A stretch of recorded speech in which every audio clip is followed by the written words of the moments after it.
শরিকিপুর উপজেলার হতেয়া ইউনিয়নের কেরানীপাড়া গ্রামের দেলোয়ার হোসেনের একমাত্র মেয়ে Mehnaz. Delwar Hossain milestone school and কলেজের বাংলা বিভাগের প্রভাষক।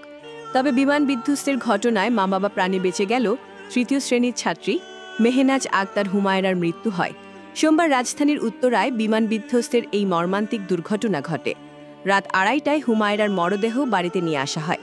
সকাল 9টায় জানাজা শেষে পারিবারিক কবরস্থানে দাফন সম্পন্ন হয়।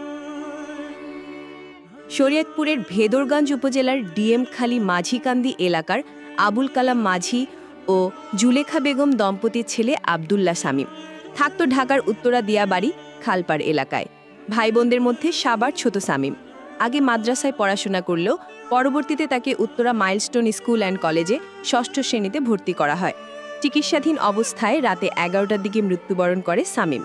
মঙ্গলবার সকালে তার মরদেহ গ্রামের বাড়ি ডিএমখালী মাঝিকান্দি এলাকায় নিয়ে আসা হয়। পরে সকাল 9টায় চরভয়রা উচ্চ বিদ্যালয়ের মাঝে জানাজা শেষে পারিবারিক কবরস্থানে বাবার কবরের পাশেই সমাহিত করা হয়। মাইলস্টোন কলেজের ইংরেজি বিভাগের শিক্ষিকা মাসুকা বেগম নিপু। মর্মান্তিক এই দুর্ঘটনায় দগ্ধ হয়ে প্রাণ হারিয়েছেন তিনি। ওই সময় মাসুকা বেগম ক্লাস শেষ করে শিক্ষক কক্ষে ফিরছিলেন। আকস্মিকভাবে আগুনে আক্রান্ত হয়ে তিনি মারাত্মকভাবে দগ্ধ হন। দ্রুত তাকে জাতীয় বার্ন ইনস্টিটিউটে ভর্তি করা হলেও চিকিৎসকদের সব প্রচেষ্টা ব্যর্থ করে দিয়ে রাত 12:20 না ফেরার দেশে পাড়ি জমান তিনি। মঙ্গলবার দুপুরে তাকে ব্রাহ্মণবাড়িয়ার আশুগঞ্জ উপজেলার সোহাগপুর গ্রামে আনা হয়। বোন জামাতার বাড়ি থেকে নেওয়া হয় গ্রামের খানবাড়ি এলাকায়। পরে সোহাগপুর কেন্দ্রীয় ঈদগাহ ময়দানে বাদ আসর জানাজা শেষে তাকে দাফন করা হয়।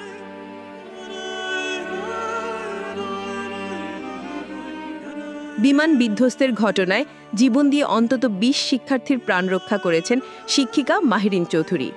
ধোঁয়া আর আতঙ্কে চারপাশ যখন হাহাকার, তখনও শিশু শিক্ষার্থীদের নিরাপদ স্থানে সরিয়ে নিতে ব্যস্ত ছিলেন মাহিরিন। এক পর্যায়ে নিজেই আগুনে আটকে পড়েন। শরীরের অধিকাংশ দগ্ধ হয় তার। তাকে গুরুতর অবস্থায় নেওয়া হয় জাতীয় বার্ন ও প্লাস্টিক সার্জারি ইনস্টিটিউটে। রাত 9:45 লাইফ সাপোর্টে থাকা অবস্থায় শেষ নিঃশ্বাস ত্যাগ করেন তিনি। মঙ্গলবার বিকেল 4টায় গ্রামের স্কুল প্রাঙ্গণে জানাজা শেষে বাবা মায়ের কবরের পাশে তাকে দাফন করা হয়। রাজধানীর উত্তরায় মাইলস্টোন স্কুল অ্যান্ড কলেজের একটি ভবনে বিধ্বস্ত হওয়া বিমান বাহিনীর প্রশিক্ষণ বিমানের pilot flight lieutenant Mohammad Tauqir ইসলামের দাফন সম্পন্ন হয়েছে। মঙ্গলবার 22 জুলাই বিকেল 4টায় রাজশাহী জেলা স্টেডিয়ামে তার জানাজা অনুষ্ঠিত হয়। এরপর তাকে গার্ড অফ অনার প্রদান করা হয়। বিকেল 4:30টায় রাজশাহী নগরীর শোপুরা শাহী কবরস্থানে তাকে দাফন করা হয়।